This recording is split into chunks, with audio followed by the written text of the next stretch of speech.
Hello, and welcome to Confessions of a Successful Leader, hosted by me, Andrew Tallents, the self-coaching expert. In each episode of the show, we hear the insightful confessions of a successful leader who wants to inspire others to live their professional and personal dreams. I am always keen to hear your feedback, particularly in relation to the kinds of leaders you would like me to invite onto the show in future. But for now, sit back, relax, and enjoy the rich insights from our special guest.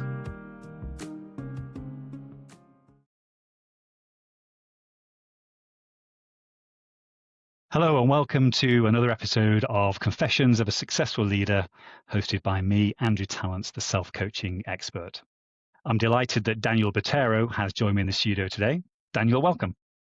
Andrew, thanks for having me. Looking forward to hearing your journey today. All of our audience know that we start with this initial question to get to know you better. So just tell the audience a bit about who you are and where your focus is right now. Sure. So my name is Daniel, like you mentioned. I'm originally from Medellin, Colombia in South America. And I moved to the United States when I was 9 years old. Just my mom and I. My dad died when I was really young. And so just essentially mom came to the US, $2,000, 2 suitcases, worked 7 days a week for 15 years in a row without a day off and vacation, all to pursue the American dream. For me, I essentially had to kind of grow up pretty fast because of that. And that led me to try to do everything I can to live the American dream, because that's what my mom sacrificed everything for. So went to college, graduated, had multiple job offers, which I thought was normal. I thought America, go to college, guaranteed to get a job. And I ended up working at PepsiCo in their management training program, the leadership program, for the first 6 years of my career. Was there, started as a sales associate all the way to district manager, then went to a key account manager, regional key account manager. And 6 years after being there, I left to wanting to be a public speaker. I wanted to go around universities. I had already been doing that while I was at PepsiCo for free. And I said, you know what?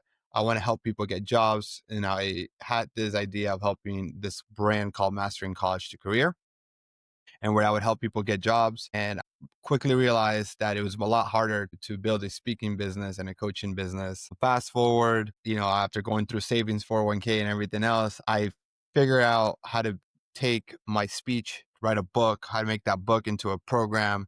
And that built into a 7-figure coaching program called Mastering College to Career. We would help specifically international STEM students land their first job out of college. And that was a really great business. But then ultimately I had to pivot because of immigration laws that changed in America. And now we work with career coaches, and I'm on a mission to normalize career coaching. That's kind of like the professional side. On the personal side, I've been married with my wife, Jessica. I have been together since 2009. I've been married for 8 years, and we love traveling. We just got back from a 2-week vacation in Europe, and we love spending time with friends, traveling, playing soccer, playing sports, and really just very social creatures. Lovely. Well, I really love that context and that quick run through, because the audience is now thinking, okay, well, I'm interested in that piece. So we'll definitely slow down as we go forward to understand the various elements, because you've had a lovely curve through there and just having to pivot as well. And obviously, with my background of being in headhunting and helping careers, I've got a real interest in your journey today. So let's go right back. Obviously, it's always sad, and I think we underestimate the impact when we lose a father figure as young as you did. But just take us back and about what was it about that lifestyle and that family environment as you were growing up as a kid that you think shaped you early on? Yeah.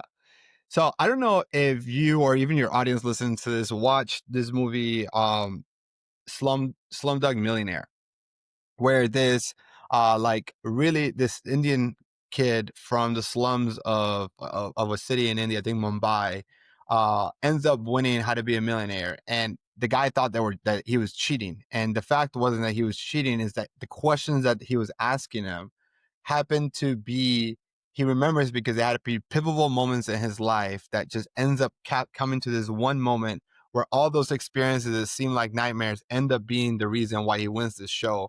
And the movie is fantastic. It won Oscar as the best picture.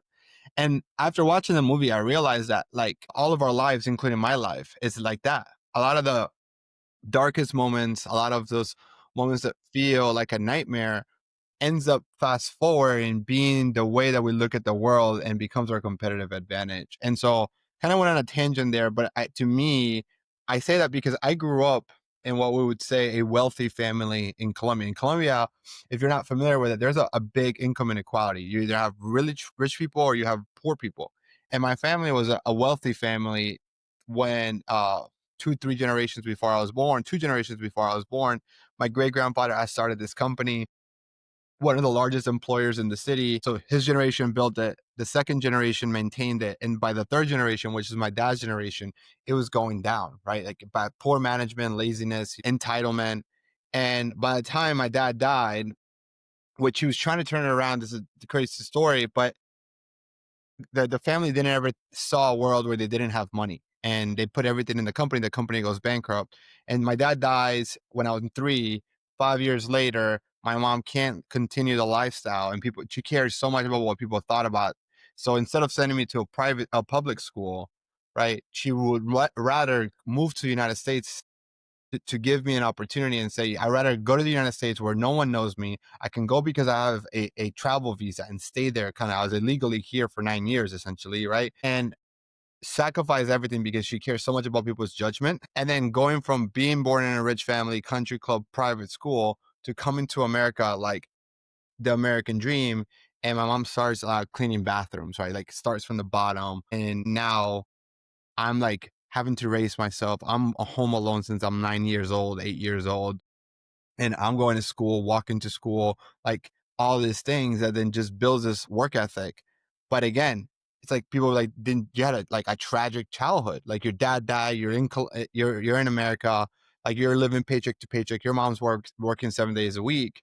And I'm like, I don't know. Like I think to me, like I knew what was possible because I knew what money was like. I see what like everyone that had money, most of them were business owners, and I see my mom's work ethic, and all those little things add to the person that I am today and allows me to just like have this level of grit that won't let me quit. And so like I kept like figuring out ways to make money. So when I was 10 years old, I was selling water to the people playing football behind my house.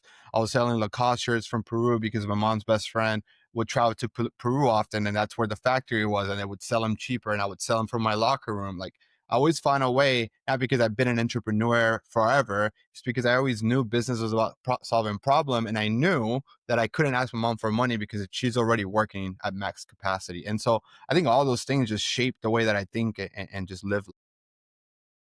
Thank you. And I want to ask you a question here, which might not be relevant, but it is relevant for a lot of people. Bearing in mind, once you moved to the States, you'd lost your father. Where did you find those male role models? Because obviously you had it from your mum anyway in terms of work ethic and giving you the opportunity. But where did you find those kind of role models around you as you're growing up? I don't think I've had a stable, not like I say, like a stable, like fatherly figure throughout my life. I've been able to pick here and there different qualities from different role models. So my mom had a boyfriend. Man, this is crazy. Like it had a boyfriend when we first got here, and we ended up living with him. But he ends up like not physically abusing her. At least I never saw it, but like verbally abuse her. But he was part of like what I would consider role model. I would also say like in 5th grade, I met my best friend who's also from Colombia. We're still best friends to this day now. His dad, who's actually like lives 6 houses away from me currently today, because the three of us all bought houses together. I think he's the closest person to a male role model. He was a really good father to my best friend. I was always around them. A lot of times when my mom was going to be home really late, I would go stay at his house. Right. So like I would have that. I also remember playing soccer behind them or football right behind my house where I was selling water. This guy named Alan, this African American man, he had a landscaping company, and he like really took me in. I'm like this 9 10 year old playing with adults, and he like really like took me in. Who's the one who like told everyone to let me play? And I remember when I was like 13 years old in the summer, working with them landscaping, and he was paying me $5 a house. He just saw the hustle in me. Not that now that I look back at it, it's like I don't even think I helped him that much. Like, but it was just more of just like come on, man. I know you don't have like I can see it now. Um, but but yeah, so I think throughout I would find my professors would get really close, and it not necessarily always a male role model, but sometimes it was female role models as well. Also, I think my mom did a really good job at serving both like very firm discipline. Like I would call my mom like a general because she was very, very strict. She was never there, but it's not because she didn't care. It's actually because she cared so much. And she was very, very strict. And I was like very easy to get grounded. And she would wake me up like if I left a plate on the sink as an example, and she had to go to work at 5 a.m. in the morning. and I had to go wake up at 7 a.m. to go to school. She would wake me up at 5 a.m. to go wash the dish because I didn't wash it the night before. And so that I would learn never to do that again, kind of thing. Thank you. And what I'm also interested in here is, even though, because I had the same in the sense of the work ethic, and we came from a working class family in the sense of I was taught you had to work hard because you got an unfair. It took me a long time to recognize that I didn't always need to work hard because I was running myself into the ground. So even though it won't be the same necessarily for you, at what point, maybe in your teens or early 20s, you started to explore this professional speaking and whatever it is you wanted to do? When did you start to find that maybe some of what you'd learned was starting to get in the way a little bit? I think so. I never really liked reading, but I ended up getting like there's a public library near the house that I used to live growing up. And I ended up, this is now I'm in high school. All right. And I ended up listening to audiobooks. And I remember listening to a particular audiobook that it was with Jim Rome. And he talked about Automobile University. And he said, if you listen to one book a week, because the average American commutes this many hours, and I'm so super young. I'm like in early college. If you listen to an audiobook and during your commute, and you read and you listen to one book a week, and you do that for 5 years, you will be ahead of 98% of people in any particular industry. And so that I consumed every audiobook that was in this library, like in this 4 or 5 year span, 6 year span. Didn't have like there's like probably 300 every self-help book that you can imagine. And that's when I learned the power of leverage. I just learned all this business terms, all this like leverage. And I think that's when it starts to click to say, it's like, if I can work hard and also have leverage, then that's how you multiply. And I also knew that leverage when I go back and think about my childhood, because as a business owner, all you're doing is using capital, or you're using time, money, and effort to allocate resources towards leverage. And then I think that happened, that first kind of re-clicked again when I was listening to those audiobooks. And that's kind of when I started thinking through, how can I be more efficient with my time? So let's go into your early 20s and just talk us through a little bit about some of the challenges you were facing then and how you overcame them in terms of almost those first steps. So I graduated college. I was 22 years old. I started working at PepsiCo. Amazing, amazing program. Like the first 9 months are like boot camp. You're the one driving the trucks, waking up at 2 a.m. in the morning. You're delivering the product to the supermarkets. Like they're making you learn the business from the ground up. Like they're like, if you're gonna manage these people, you're gonna know exactly how to do that. I think that was a challenge, because it's like, why did I go to college to wake up at 2 a.m. in the morning, to work at 1 a.m. in the morning, to work 14 hours? And I'm doing a lot of like blue collar work at this point. And it was really frustrating at that point. Again, looking back at it, best decision I could have ever made, right? I then I remember like, this is kind of like how like I started pivoting from my corporate life to my business is, I was really involved on campus when I was in college. I was in student organizations. If there's one superpower I have, is that I am really good at building relationships, and I understand that there's no such thing as a long term relationship if it's not mutually beneficial. And I am sitting in like this like quarterly meeting with all the executives from the region at PepsiCo, and again, I'm in this management training program, and I have access to this meeting. It's not that I have a freaking voice. Like I'm just this brand new associate in the corner. I'm just there to listen. And vice president of HR says, headquarters has given us a target to hire 25 people for the next cohort management training program. Q2 is over and we're only at 5. So he's asking the campus, like the team, like what's going on, like with campus recruiting. And then everyone starts just giving excuses, like no good talent. And I remember like this has been one of my strengths, but also sometimes some of the things that will screw me the most.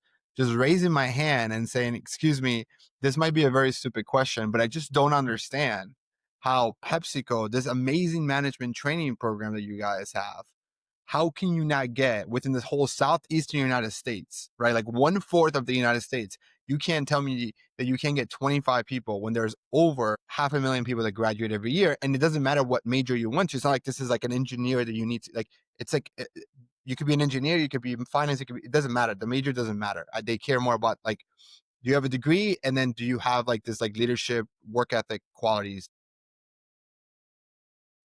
And the guy looked at me very serious and says, Daniel, it's not as easy as it seems. We get applicants, we get thousands of applicants, but we just don't get quality. And he says to me, he goes like, we just need more people like you. Cause at this point I've been doing really good in my training. And I said, well, I know tons of people like me, right? Let me go back to my university, who wasn't a core school. So I don't know how familiar you are with like in America, there's core schools, so they get more resources, they send more stuff. And my university wasn't like like University of Florida is the number one university. Florida State University is the second. The University of Miami is the third. Then UCF, University of Central Florida, where I went to, is the fourth. So every state might have one or two universities at tops. And so they're like, Daniel, we just don't have the resources to go to your university. But if you want to go, like I was like, I have relationships. You want to go on your time off, you still have to do everything that you have to do. Go ahead and do it. So fast forward, I am now in charge of campus recruiting for UCF. They thought it was like nothing. And fast forward, I have relationships with career services because the director of career services was like a mentor to me when I was in school.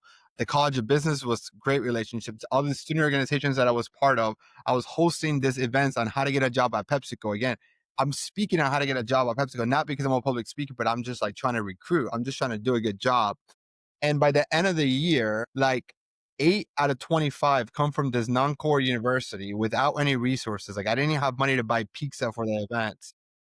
And it forced PepsiCo to make this as a core school. And now I'm like running it and they're like, what did you do? And that's kind of like how I started going to speaking at universities, but like that's how it starts pivoting. And I started enjoying that more than my actual job. And so I started fast forwarding. This is like a year into it. So for about 3 to 4 years, I am now speaking at universities all around the Southeastern United States. I went from speaking how to get a job at PepsiCo to just speaking on how to get a job, because I realized that the way that you get a job at PepsiCo is the same for every Fortune 500 company. And then I realized it's like 80, 90% the same for every company. And that's kind of how like this whole thing of like me speaking out transitioned into ultimately mastering college to career, which is then I wrote a book and everything else on it. But that's easy for you to say, Daniel. I want to stop there. Thank you for telling me that. There's lots of people that were listening to this that will have a similar story to you where there was an opportunity, they did it, and then what they've done is they've developed a niche, in that area in corporates all their life. What they've not done is actually just gone off and set something up on their own or written a book. So even though you had a lovely segue into that and said, I just did it, what was it that was the catalyst for that? Because you could have stayed doing that within Pepsi or another company doing the same thing, just bigger and bigger and bigger. So why go and do it on your own? Well, I didn't write the book while I was at PepsiCo. So I started like being in charge of UCF, and I enjoyed public speaking, and I had read all this audiobooks, and some of those audiobooks were Tony Robbins. So I don't know if you know Tony Robbins, Uncle Tony. And I wanted to be like Tony Robbins. Like I thought he was so motivational. He also had like not the best childhood. And I'm like, dude, if this guy can do it, I can do it. Right. Kind of thing. So I always wanted to be a public speaker, but I never wanted to be the guy that fake it until you make it. And so for me, one thing that I knew that I've done very successfully was graduate college with multiple job offers. So I graduated with around 6 or 7 job offers from great companies. And I remember I was telling you in the beginning, Andrew, and the people listening, I thought that was normal. I was this naive kid that said, that's just America. Like America's the land of opportunity.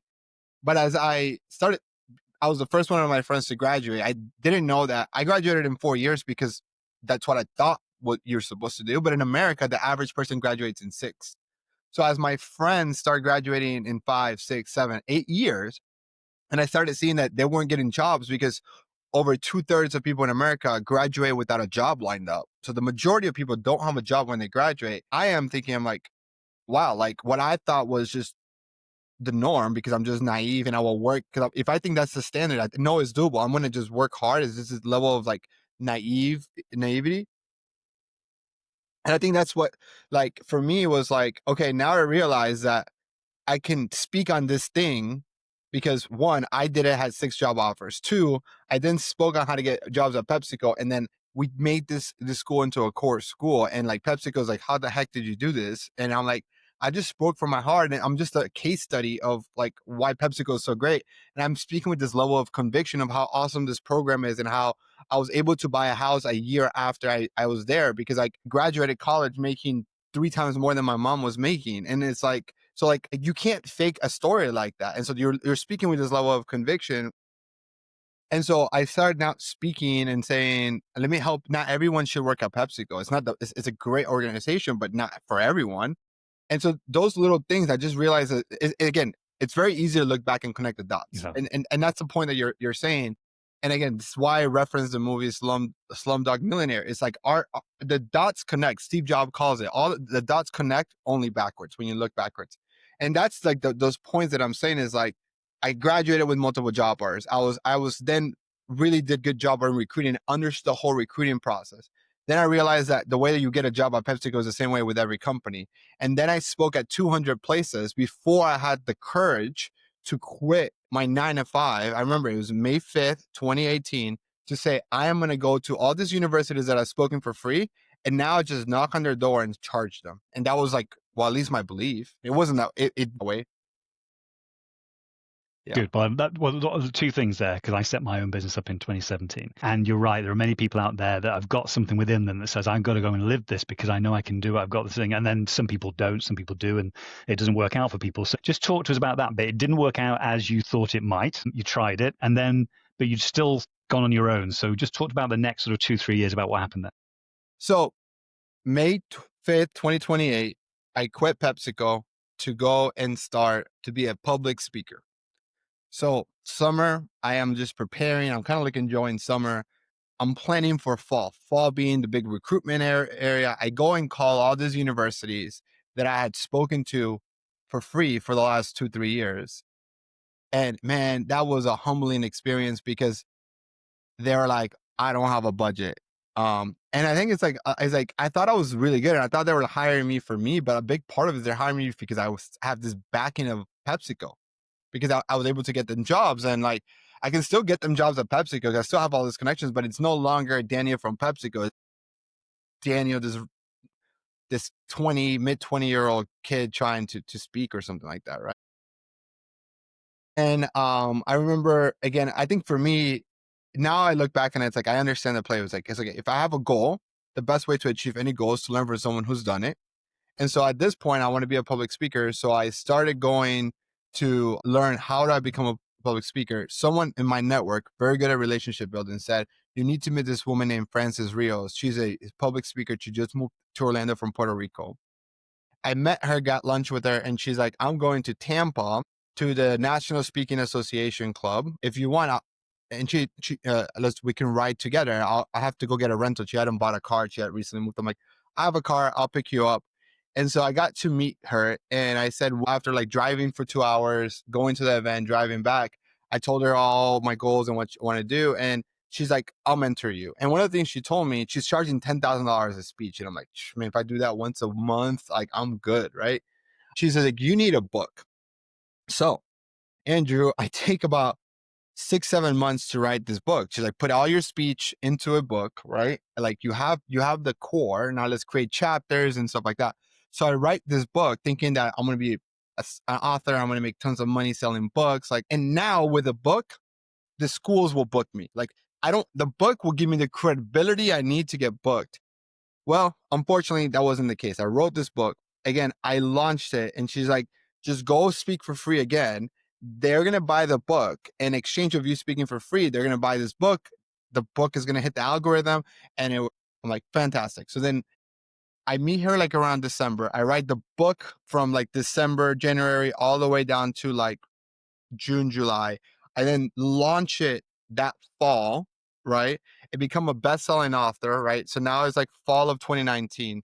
I go to this like events where you pay money so that all these universities, counselors come and book speakers, acts, comedians, bands, magicians, and public speakers. And I literally sell my 4K to try to go and I'm paying $20,000 to go to each of these to try to get booked. I have a book. I have this table. I'm super excited. My book becomes an Amazon bestseller. I might have sold 5,000 copies. Amazon takes 90%. So I might have made maybe $15,000 of 1 year worth of work, right? I'm like, if I just get 3 universities to pay me, I'll break even and so on. All of 2019, I get like 6 universities to say, yes, come like in like June or July. I get kind of like this soft contracts, and then COVID-19 hit. And so there goes that because the universities are no longer bringing in speakers and stuff like that. And so, yeah, I mean, it's just like one thing after another. Then from there, I had to like pivot again. So I took the book, made it into an online course and program. And that's when the business kind of like we actually finally started taking off. I love that. And again, it ties into what you said right at the start, that even though it seemed like adversity because COVID happened, and we all know how bad that was for lots of people, it meant you had to pivot to basically create this online course, which you may not have done if you carried on speaking at the university. So I love that sort of serendipity around that. Daniel, talk to us about the last sort of 4 years in terms of the course that you created, and then obviously what you've had to do with the pivot again around the career coaches that you're working with. So we'd love to hear that in terms of how again you develop that. So again, it's like you get hit in the face and you're like, okay, what do you do at this point? One thing I really always cared about is like the ultimate, like I wanted to be a coach because I wanted to help people. Like I wanted to be Tony Robbins, not because of the money that Tony had and the lifestyle that he had, but the impact that he had on people. And I just remember always observing, and I hated this, of you going to like a speaker, and whether it's a motivational speaker or even Tony or anybody, you go to a speech and it could be 100 people in the room, but really one or two people are actually going to go take action. Like for the first couple of hours, you have this high and people are like, hoorah, let's go do this. But how many people are actually executing the advice that the speaker gave 2, 3 weeks, 2 months later? And I would say like maybe 2 to 5%, depending on how good the speaker is and how compelling his story is. But like, it's not like Tony Robbins doesn't have a 95% success rate on a speech, right? And no one does. It's because there's just not enough time to sell somebody on this idea. Then I'm like, okay, part of the reason why I wanted to write a book was, yes, I wanted to get more speaking gigs, but I just wanted to create the manual to increase execution, because knowledge is not power, it's actionable knowledge that's power. And so every step of the way, I would assume, okay, now if the people who read the book, I would say 10 to 20% were now they're landing jobs, right? Like, so you go from 1 to 2% to 10 to 20%. I'm like, okay, what can I do to increase this further? And that's where like the program comes in, of like, you take the book and you create the program, and now they have access to me, and I'm like actively mentoring them on how to do this, right? And that evolved to like even getting one-on-one coaching from me, and then from other coaches, and getting resume writers and things, and building this community. And fast forward, we realized that for you to really get success and get the best success, you need three main pillars. You need the right strategy, you need accountability, and you need community. And a community and accountability is what makes it really sticky and what allows them to execute the right strategy. And so that evolved into a program, and people were getting such great jobs that it also word of mouth helped. And we got to a point where we were essentially working with 25 to 35 students every month on a high ticket $3,500 to $5,000 program. And so we're doing seven figures as a career coach. And during this time, I had also started a podcast called How to Get a Job, which is the podcast that we're recording later. And in that podcast, as I am building this program, I'm trying to interview other coaches and recruiters, because I want my clients to get advice from people who are more like have been in this industry longer. Remember, I graduated college like at this time maybe 7 years ago, and so I can relate to the students, but I'm also no 20-year HR professional, right? I don't have the same level of experience, and I thought if I start this podcast, it would allow me to get like to learn from people who are doing it, right? And so it was like a selfish way for my clients to get even better advice for free. And so it was like this really clever way to do that. And so I have interviewed over 300 people. And then I realized just kind of like how we talked before and after you record, you have a podcast, you know this so much well. I was like, oh, so how was your month? And they're like, oh, great. Like, I got 4 students. And I'm like, oh, this week? And they're like, no, like in total. And they're like, oh, so how much did you make this month? And they're like, yeah, like I'm probably going to make about $5,000. And I'm like this professional was making $200,000-300,000 in corporate America, $150,000 in corporate America, is making $5,000. And they'll be like, oh, how much are you making? And I'm like, I think I was like 97,000 last month. Like, and it was like really crazy. Right. And when I realized that I was working with international students, that it was taking longer for them to get jobs. Again, I care about the impact. I care about the results. and that companies weren't hiring international students anymore, I now have built a team of over 15 full-time employees. I am now trying to figure out like like we're getting better as a company, but it's taking longer to get jobs. I can't sell this. So I had to like think through, what do I do? So I stopped selling because I didn't want to take on any new clients. I can't promise the same results, but I'm have $40,000 in expenses, Andrew. And so I take a loan for $80,000 to like give me 2 months of like breathing room. And like, so like, or it was a little bit more than 2 months, but like it would give me some breathing room to figure out the next step. And that's when we're like, okay, well, what do we know how to do? We know how to get clients for coaching business. And we're like, would this work with other niches? Like, and so we took on 3 clients on a revenue share model and said, okay, like, hey, like 3 friends within the industry. It's like, let me see if my systems and my processes would work for your coaching business, that you're helping tech professionals go from manager to director or something else, right? Or helping people break into medical sales was one of our first clients. And it started working. They started going from $10,000, $15,000 months to $20,000, $30,000, $40,000 months. So we ultimately pivot. We pivoted towards saying, okay, I know how to do that. I'm speaking from conviction again. I've been there, done that. And so now let me help them build their coaching business. And again, I care so much about the impact because I'm like, okay, I want to help a million people. Like my company is now called Opny. We rebranded. Opny is short for opportunity. I want to help a million people land their dream job and land open a world of opportunity for a million people. Well, I could do this by helping a million people get jobs, or I can help 1,000 coaches help 1,000 people, and I still get the same result. And so like, even though we've pivoted the way we do that, it's still the same, and it like just cause, like Simon Sinek calls it. And so that's what we are doing today. And it's crazy because we're back to doing 7 figures, $1 million years, in a whole different kind of business in a sense. Just talk to us a little bit about, as you're in this business right now, it's going to change in the next 2, 3, 5 years as you get older. But what are you facing in terms of the biggest challenge for you as a leader of this business right now? What is it? And I don't mean in terms of environmental factors or I mean personally, in terms of self. What are you finding most challenging? I think for me is the business growing faster than some of my core employees who've been with me for a long time. And as a relationship person, and someone who like wants to see the business and the employees as family, I also understand that we're more like a sports team than a family. And so trying to move the pieces around, but never losing the human touch, I think it's very difficult.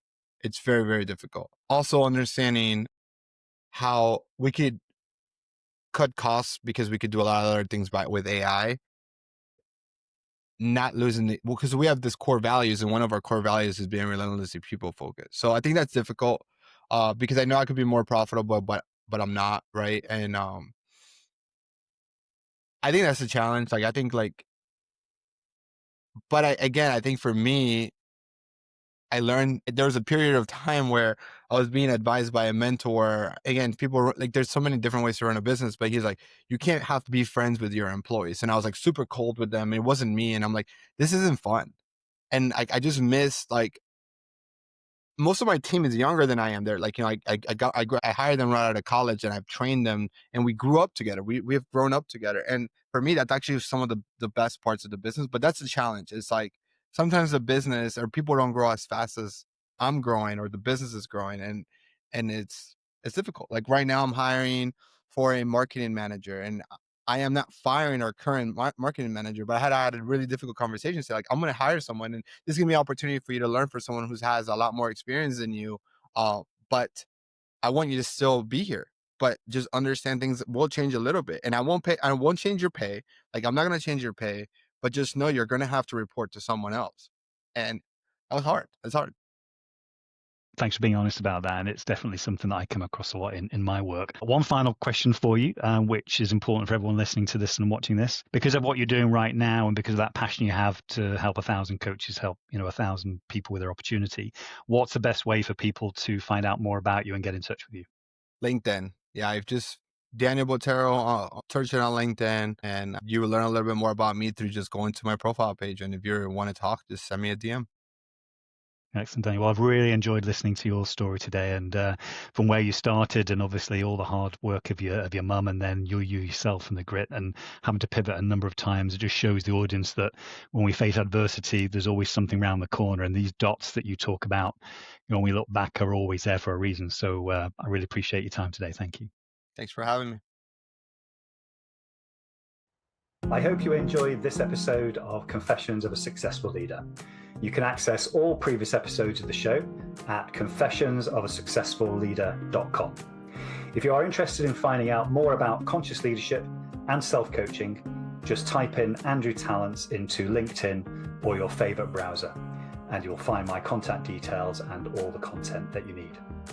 Until next time, don't forget to stay present, curious, and above all, conscious.